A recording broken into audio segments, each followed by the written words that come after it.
What's up, folks? It's your buddy Fatalroadie. Today we're going to be doing the results for the Super Showdown. This pay-per-view started off at 5 o'clock in the morning, so I am definitely going to be needing some help throughout most of this one.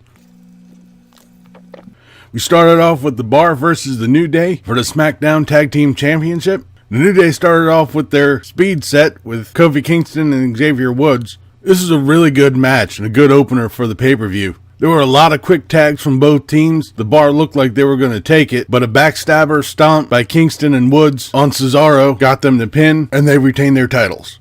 Then we have Charlotte Flair versus Becky Lynch for the SmackDown Women's Championship. This is a pretty decent match as well. It got very physical through most of it. Lynch and Flair gave just about everything they had in this match. Charlotte Flair set up for the figure 8, but Becky Lynch was able to grab hold of her belt and hit Flair with it to cause a disqualification, and Becky Lynch retains her title. After the match, Charlotte Flair attacks Becky Lynch, but ended up getting laid out in the process.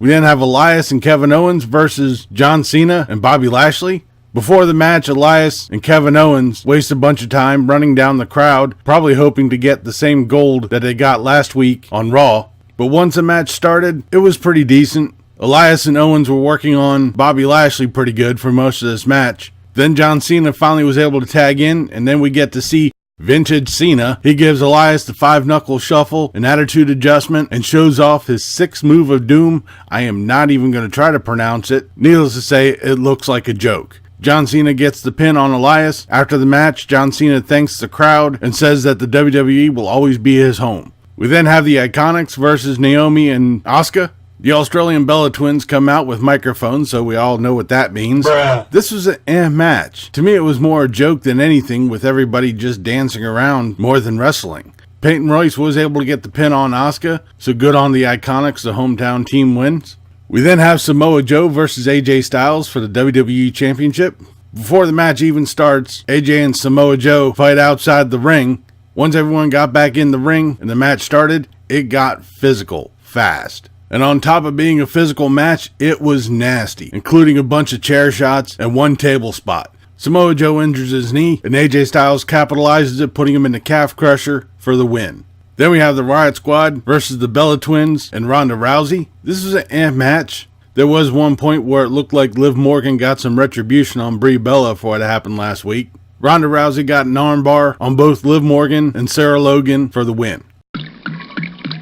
We then have Cedric Alexander versus Buddy Murphy for the Cruiserweight Championship. Buddy Murphy struck fast with a knee and tried to go for a pin, ended up getting a 2 count. There was a ton of back and forth throughout this match and a whole bunch of flippy shit. Buddy Murphy got a knee on Cedric Alexander for the pin and is now the new Cruiserweight Champion. On top of that, Buddy Murphy is also from Melbourne, Australia, so another hometown person wins. We then have the Dogs of War versus the Shield. Before the match, a brawl breaks out, and the Dogs of War take out Roman Reigns and Dean Ambrose. Once the match starts, the Dogs of War work on Seth Rollins. This goes on through most of the match. Braun Strowman tries to nail a top rope spot, but fails in the process. Nope. Dean Ambrose finally tags in. He starts a clean house. Roman Reigns tags in, beats down Drew McIntyre, and then accidentally hits Dean Ambrose with a Superman punch. Nope. Shortly after this, all hell breaks loose. The Dogs of War surround the ring with Rollins and Reigns in the middle. Dean Ambrose pops up on ringside, jumps up, almost looking like he's going to join the Dogs of War, but then he quickly takes out Braun Strowman. The Shield beat down on Drew McIntyre, set him up for the triple powerbomb, and then Strowman comes running in and takes everybody out. After a little bit of chaos, Dean Ambrose hits the Dirty Deeds on Dolph Ziggler for the win. We then have The Miz versus Daniel Bryan, and the winner of this match will face AJ Styles for the WWE Championship.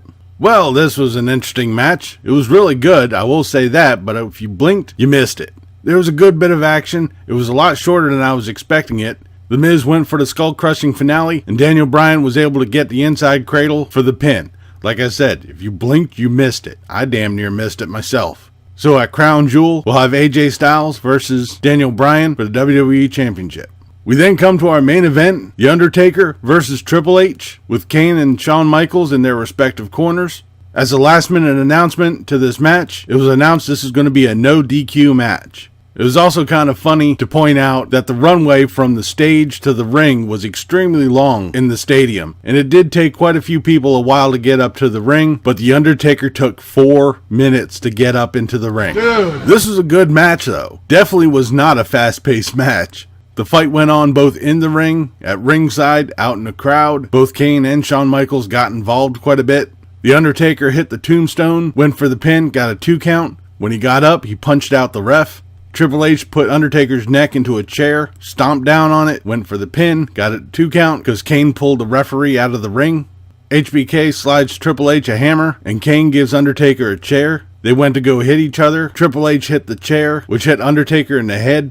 Undertaker was able to lock in the Hell's Gate to choke out Triple H, but Triple H was able to get the sledgehammer into the Undertaker's neck, pretty much knocking them both out. After a bit of chaos, Shawn Michaels hits the Sweet Chin Music on the Undertaker. Triple H hits the pedigree for the win. After the match, Triple H helps the Undertaker up, and all 4 stand tall in the ring. The Undertaker looked like he was about to drop right there. After everybody's standing tall, the Undertaker hits the tombstone on Triple H. Kane takes out HBK. Then both Undertaker and Kane beat HBK down, and Undertaker chokeslams Shawn Michaels through the announcer table. This was actually a pretty good pay-per-view. I liked it. There were a couple of low points, but as a whole, it was a really good pay-per-view. I'm guessing that this is not going to be the last time we're going to see The Undertaker and Triple H, because I think they're going to have a tag team match at Crown Jewel. But that'll do it for the Super Showdown results. Leave a comment down below what you thought of this pay-per-view or what you thought of this video. If you liked it, please give me a thumbs up. Don't forget to share and subscribe. I've been Fatalroadie. You've been awesome. Thank you very much for watching. And remember, if it's too loud, you're too old. See ya. I am going to go pass out. Good night.